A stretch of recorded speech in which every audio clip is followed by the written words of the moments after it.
Student कैसे हैं आप सब। चलिए हमारा जो चैप्टर चल रही है पर्यावरण के मुद्दे, जिसमें हमने बहुत सारे वीडियो क्लियर कर रखी है जो कि आपको डिस्क्रिप्शन बॉक्स में मिल जाएगा। ओके, तो सीधा आज के टॉपिक हुआ है ओजोन क्षरण, ओजोन डिप्लेशन, है ना।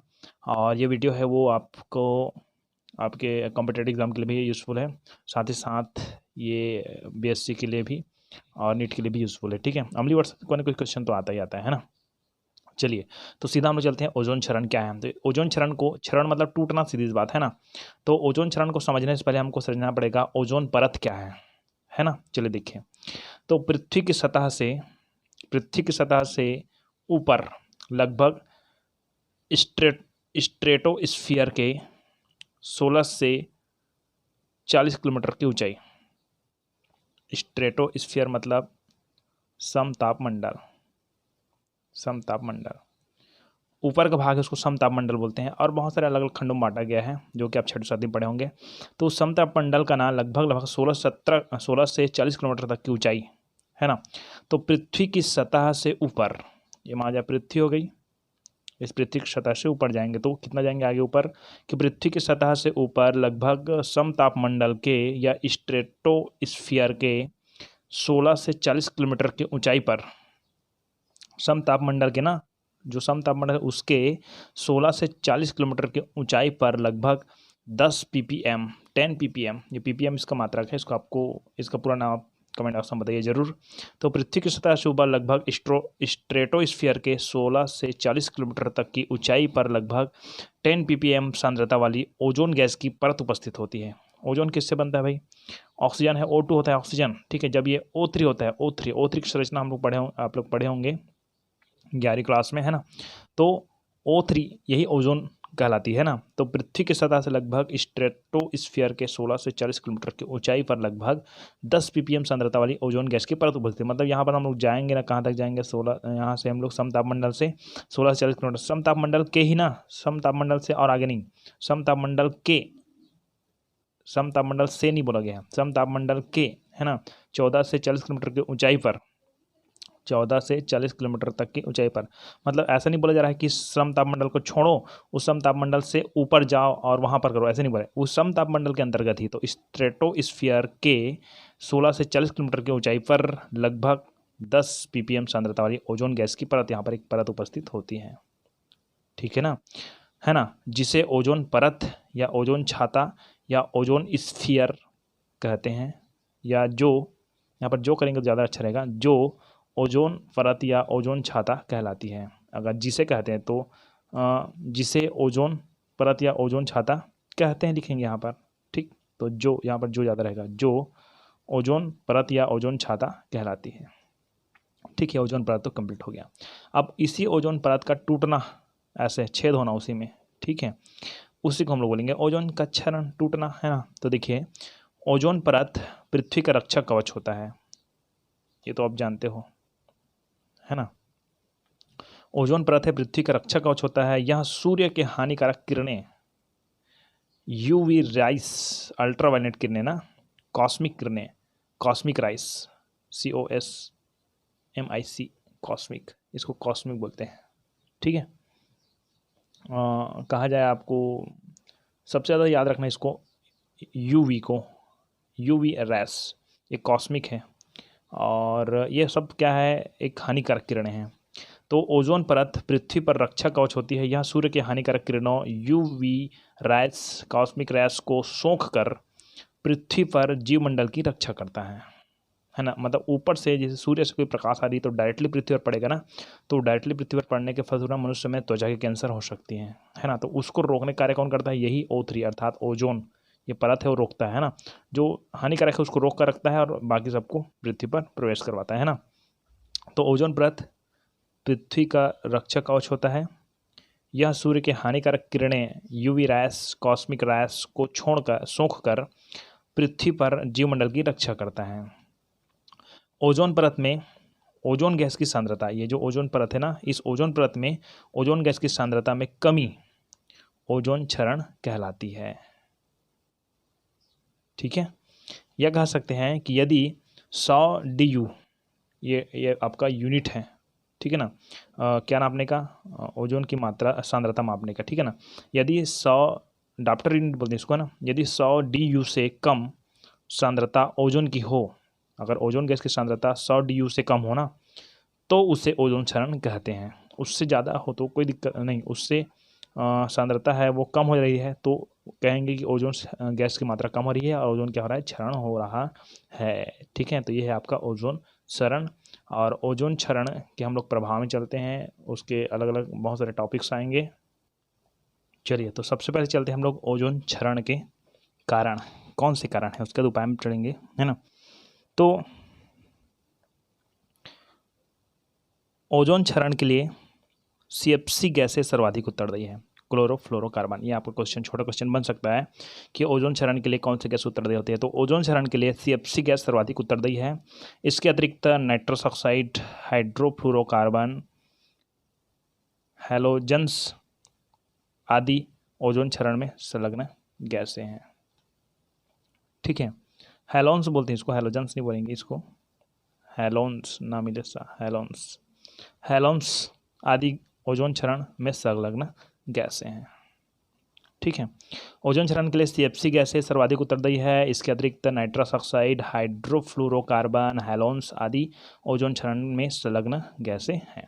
अब प्रक्रिया देखिए थोड़ा सा ना, कि CFC का एक अणु जब स्ट्रेटोस्फीयर समतापमंडल में पहुंचता है, CFC गैस, क्लोरोफ्लोरोकार्बन इसका यूज़ करते हैं। ठीक है ना, तो CFC का एक अणु जब स्ट्रेटोस्फीयर में पहुंचता है तो पराबैंगनी किरणों के प्रभाव से क्लोरीन मुक्त करता है। ठीक है ना, अल्ट्रावायलेट किरणों के कारण क्या करता है, क्लोरीन मुक्त करता है। देखिए ध्यान से, ये देखिए, ये CFC है, ये CFC है, गैस है वो, है ना। ठीक है, वो क्या करता है, UV अल्ट्रावायलेट किरण है ना, उसकी उपस्थिति में कौन सा, क्लोरीन मुक्त करता है, ये Cl। ठीक है, क्लोरीन ओजोन से क्रिया कर, क्लोरीन मतलब ये जो कहाँ CFC से छोड़ा गया है ना, CFC के द्वारा एक Cl मुक्त होता है, क्लोरीन मुक्त होता है। अब यही क्लोरीन क्या करता है कि क्लोरीन ओजोन से क्रिया कर, CFC से मिला Cl, हाँ, और यहाँ से निकला क्लोरीन। ये जो क्लोरीन है वह ओजोन से क्रिया करता है, ओजोन से क्रिया करता है, उसे O2 ऑक्सीजन में बदल देता है। O3 ओजोन है। ठीक है ना, क्लोरीन है, जब ओजोन से क्रिया करता है, O3 से क्रिया करता है, तो इस O3 को किस में बदल देता है, वो O2 में बदल देते हैं, तथा पुनः क्लोरीन मुक्त होकर दूसरे O3 से क्रिया करता है। मतलब कहा जाए कि क्लोरीन है O3 से जुड़ता है, क्रिया करता है ना, और O3 को किस में बदल देता है, O2 में, और खुद फिर निकल जाता है, स्वयं स्वतंत्र हो जाता है और किसी दूसरे O3 को फिर ढूंढता है, फिर उसके साथ क्रिया करता है, फिर उसको O2 में बदल देता है, फिर तीसरे, ऐसे मतलब ये क्लोरीन है एक पूरे तरह से O3 को नष्ट करते करते जाता है। तो सीधी बात यह है कि CFC का एक अणु है जब स्ट्रेटोस्फीयर में पहुंचता है तो पराबैंगनी किरणें के प्रभाव से वो क्लोरीन मुक्त कर देता है, और वो जो क्लोरीन है ना वो क्रिया करता है O3 से क्रिया करता है, और क्रिया करने के पश्चात उसे किस में बदल देता है, O2 में बदल देते हैं, तथा पुनः क्लोरीन मुक्त होकर दूसरे O3 से क्रिया करता है। इस तरह एक क्लोरीन अणु हजारों ओजोन अणुओं को ऑक्सीजन में बदल देते हैं और ओजोन क्षरण हो जाता है। ठीक है, तो यह होता है CFC अल्ट्रावायलेट किरण। ये निकाल दिया क्लोरीन, यही क्लोरीन जाकर जुड़ता है O3 से, ये तो ये बन जाता है ClO। ठीक है ना, और ये ऑक्सीजन O2 के रूप में बाहर हो जाता है। अब ClO से ClO हो गया ना, ठीक है, ये ClO यहाँ से बना हुआ है, तो ये फिर किसी दूसरे, ये स्वतंत्र रूप से है ना, Cl है वो ऑक्सीजन है, अलग अलग है, अभी तो जुड़ा हुआ है, लेकिन क्या होता है कि या फिर किसी अन्य ओजोन को से क्या करना है, तो क्या करता है कि ये जो Cl मुक्त हो जाती है, तो यहाँ पर देखिए O3 है ना, यहाँ पर कितना ऑक्सीजन है, एक ऑक्सीजन है, मतलब इधर एक ऑक्सीजन, इधर तीन, कुल में कितना ऑक्सीजन, 4 ऑक्सीजन, तो यहाँ पर 2 ऑक्सीजन हो गया, तो ऑक्सीजन के 2 अणु हो गया ना, लेकिन परमाणु तो फिर 2 हो गया, जो परमाणु 3 था वो 2 हो गया। ठीक है, 2 दूनी 4, यहाँ पर भी 4 है, और क्लोरीन क्या हो गया, मुक्त हो गया। मतलब क्या होता है कि ऐसे क्रिया करते हैं, अब मुक्त हो गया तो फिर ये क्लोरीन किसके पास जाएगा, फिर यहाँ से शुरू हो जाएगा ये वाला क्रिया। ठीक है, ये ClO3 से फिर क्रिया करेगा, फिर यह बनेगा ClO बनाएगा और O2 बना देगा, इसको O2 बनाएगा, तो ClO फिर O3 से क्रिया करता रहेगा, तो फिर क्या बन जाएगा, O2 बन जाएगा, फिर Cl मुक्त हो जाएगा, ऐसे होते होते जाते हैं। ठीक है, चलो, ओजोन क्षरण के दुष्परिणाम, कैसे कैसे देखिए ध्यान से। ओजोन क्षरण के कारण धरती का तापमान अत्यंत बढ़ जाएगा। नहीं, हो सकते हैं, अभी तो लगभग बहुत कम ओजोन क्षरण हुई है ना, बहुत कम नहीं, अभी होती जा रहा है, लेकिन जब लॉकडाउन हुआ ना तो वहाँ से ओजोन क्षरण थोड़ा से कम हो रही, मतलब होल है वो, जो ओजोन होल है ना वो थोड़ा सा भर रहा है। तो ओजोन क्षरण के कारण धरती का तापमान अत्यंत बढ़ जाएगा, अर्थात ग्लोबल वार्मिंग निर्मित हो जाएगी। ग्लोबल वार्मिंग क्या पढ़े हम लोग, पीछे पढ़े हैं, देख लीजिएगा, है ना, ठीक है। ओजोन क्षरण के कारण पराबैंगनी किरणें सीधे पृथ्वी पर पहुंचेगी, त्वचा तथा अन्य अंगों का कैंसर फैलेगा, नहीं होगा, कैंसर फैलता नहीं है, त्वचा तथा अन्य अंगों का कैंसर होना प्रारंभ हो जाएगा, ठीक है। तीसरा, आंखों के देखने की क्षमता क्रमशः कम होती जाएगी या तो चली जाएगी। ओजोन क्षरण के कारण अनेक सूक्ष्म जीव जंतु पराबैंगनी किरणों के कारण समाप्त हो जाएंगे, मर जाएंगे। कुछ ऐसे सूक्ष्म जीव जो हमारे लिए हानिकारक है, कुछ ऐसे सूक्ष्म जीव जो हमारे लिए लाभदायक, तो लाभदायक वाले भी मर जाएंगे, ठीक है। इस तरह से ओजोन क्षरण के बहुत सारे क्या होते हैं, दुष्परिणाम हो सकते हैं। चलिए अब हम लोग चलते हैं ओजोन क्षरण रोकने के उपाय में। कैसे रोक सकते हैं, रोकेंगे भाई, हम लोग मनुष्य हैं, कोई काम असंभव नहीं है। ओजोन परत के अपक्षय को रोकने के लिए क्लोरोफ्लोरोकार्बन के उपयोग पर प्रतिबंध लगाना चाहिए। अधिकतर आप देखेंगे पेट्रोल टंकी के पास लटका हुआ रहता है एक बड़ा सा सिलेंडर CFC का, ठीक है, ओके।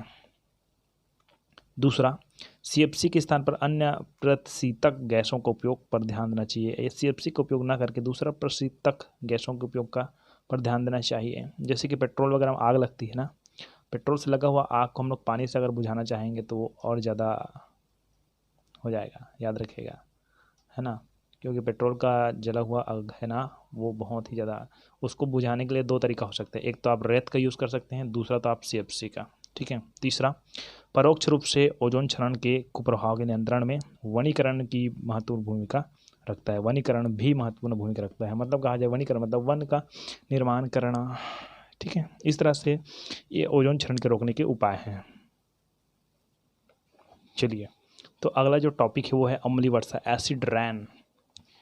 तो अम्लीय वर्षा मतलब जो ऊपर के जो वर्षा है ना उसमें ना अम्ल की मात्रा होती है।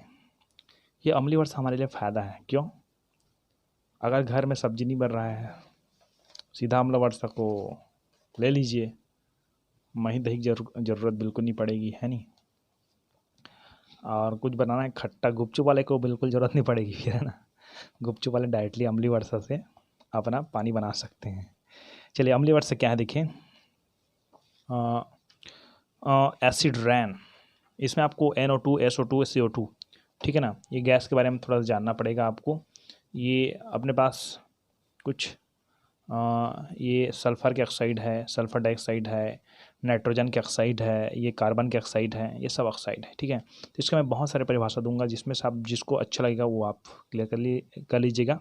देखिए यहाँ NO2 भी हो सकता है, NO भी हो सकता है, ओके।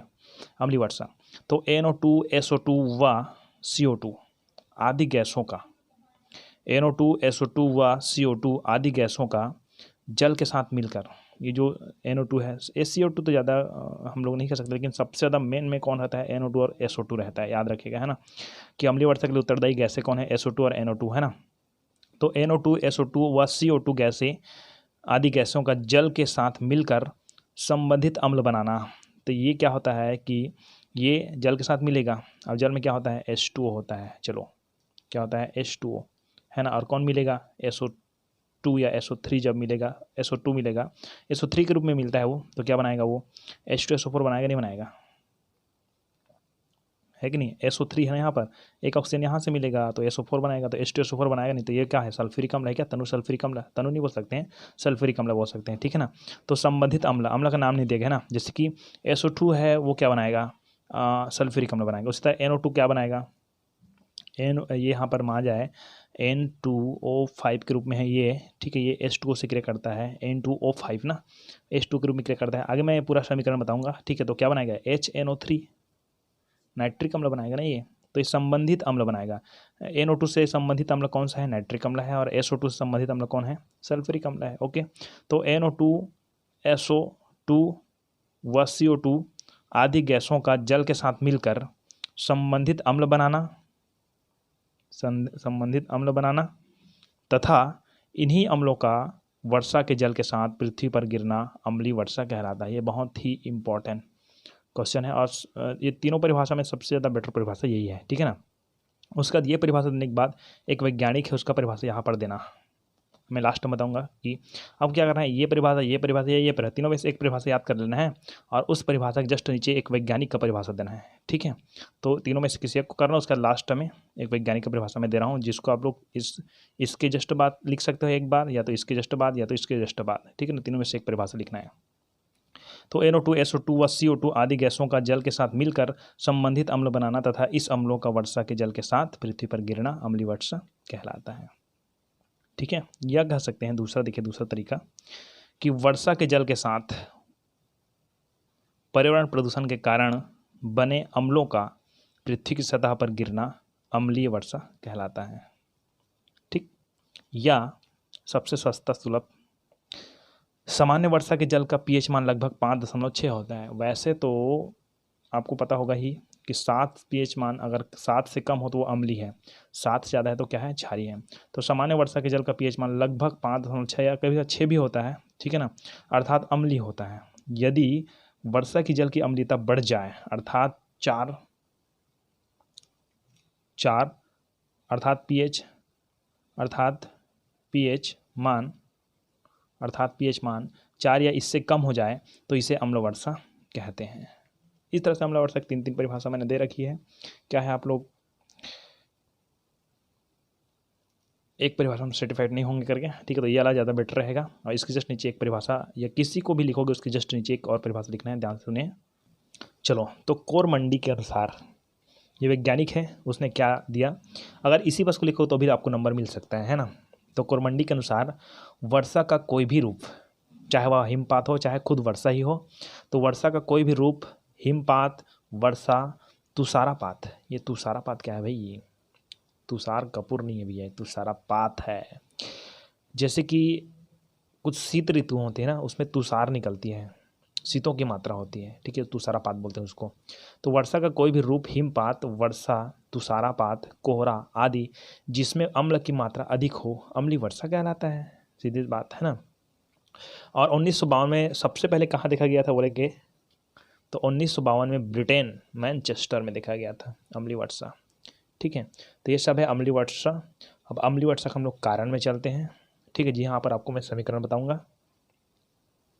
चलिए, तो अम्लीय वर्षा के कारण में चलते हैं हम लोग कि अम्लीय वर्षा के प्रमुख कारण वायु प्रदूषण है, क्योंकि वायु प्रदूषण के कारण ही SO2 है, NO2 है, वो वायुमंडल में स्रावित होगी, है ना।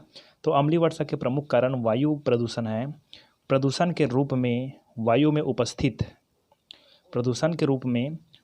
उपस्थित जो सल्फर डाइऑक्साइड है, SO2, सल्फर डाइऑक्साइड तथा नाइट्रोजन के ऑक्साइड, नाइट्रोजन के कोई भी ऑक्साइड होते हैं, NO होता है या NO2 होता है ना।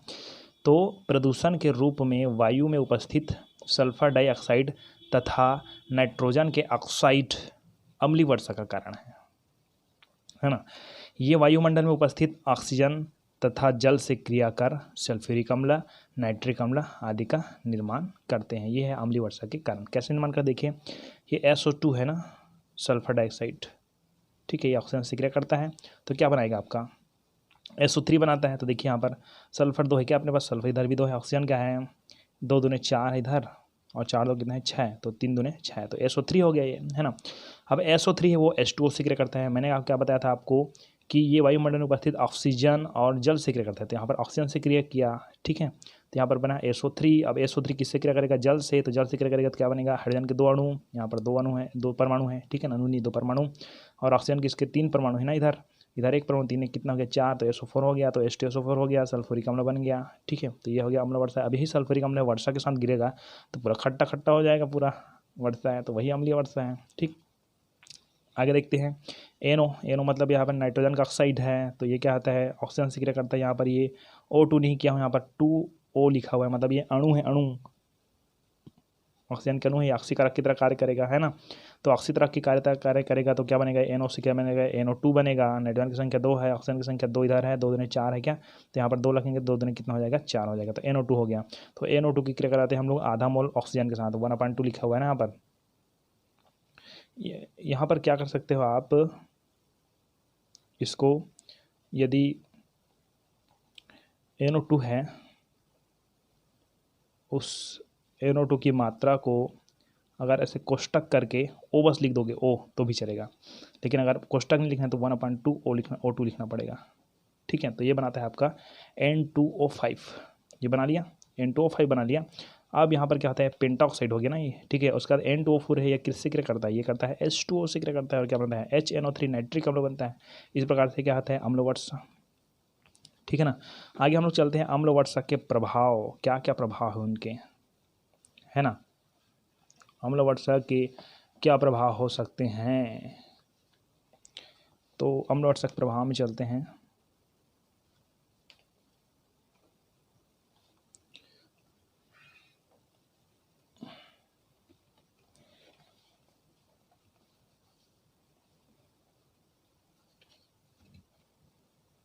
अम्ल वर्षा प्रभाव, पहला, अम्ल वर्षा का सर्वाधिक प्रभाव वनस्पतियों पर पड़ता है, जिसके वनस्पतियों मतलब पेड़ पौधे, वनस्पतियों पर पड़ता है, जिसके फलस्वरूप, अब वनस्पतियों का मतलब केवल पेड़ पौधे नहीं होता है, वनस्पति उसी को बोलते हैं जो कि हमारे लिए औषधि उपयोगी है, या कह सकते हैं जो हमारे लिए उपयोग करने योग्य है। तो अम्ल वर्षा का सर्वाधिक प्रभाव वनस्पतियों पर पड़ता है, जिसके फलस्वरूप वनस्पतियों के पत्तों का सड़न आदि प्रक्रियाएं प्रारंभ हो जाती हैं। दूसरा, इनके फलस्वरूप जल स्रोतों में पाए जाने वाले अनेक जंतुओं की मृत्यु हो जाती है, क्योंकि अम्लीय वाला माध्यम में कोई जंतु, कुछ ऐसे जीव है, जंतु है जो कि क्या कर सकते हैं, मृत्यु को प्राप्त करते हैं, वो जीवन यापन नहीं कर सकते हैं। तीसरा है, अम्ल वर्षा के कारण अनेक इमारतों को खतरा हो सकता है, जैसे कि ताजमहल है, ताजमहल इमारत में जब अम्ल वर्षा होती तो सफ़ेद रंग के धब्बे पड़ जाते हैं, ठीक है, काले रंग के कुछ अलग अलग प्रकार के धब्बे पड़ जाते हैं। अम्लीय वर्षा के कारण कृषि पर भी प्रभाव पड़ता है, इससे मृदा की उत्पादकता या उर्वरकता प्रभावित होती है। अब लास्ट है आपका अम्ल वर्षा के नियंत्रण, कैसे नियंत्रण करें, हम मनुष्य में भी नियंत्रण कर सकते हैं, वर्षा को नहीं रोक सकते हैं लेकिन छत्ता तो लगा सकते हैं क्या। अम्ल वर्षा पर नियंत्रण के उपाय, वायुमंडल में CO2, SO2 और नाइट्रोजन के ऑक्साइड आदि प्रदूषकों को कम करके अम्लीय वर्षा की संभावना को कम की जा सकती है। इसके लिए उद्योग एवं ऑटोमोबाइल्स आदि प्रयोग में भी कमी लानी होगी, क्योंकि NO2 है, वह NO है, नाइट्रोजन ऑक्साइड है, CO है, कार्बन मोनोऑक्साइड, ये सब ऑटोमोबाइल्स कंपनी से ही आती है ना। ओके, कार्बन, जैसे कि कार्बन के अधूरा जलने से CO बनता है, पूरा जलने से CO2 बनता है। पेट्रोलियम पदार्थ के स्थान पर वैकल्पिक ऊर्जा स्रोत आदि का प्रयोग को बढ़ावा देना चाहिए, क्योंकि पेट्रोलियम के जलन से फिर SO2, NO2, CO2 ये सब स्रावित होती है। CO2 तो नहीं कह सकते हम लोग, कार्बन मोनोऑक्साइड तो किसी दूसरे से होता है, ये कार्बन डाइऑक्साइड पौधे ही स्रावित करते हैं। इस तरह से ये अम्ल वर्षा के नियंत्रण के उपाय हो गए। इस तरह से अम्ल वर्षा कंप्लीट हो गई, और हम लोग आगे और पढ़ेंगे फिर। ओके।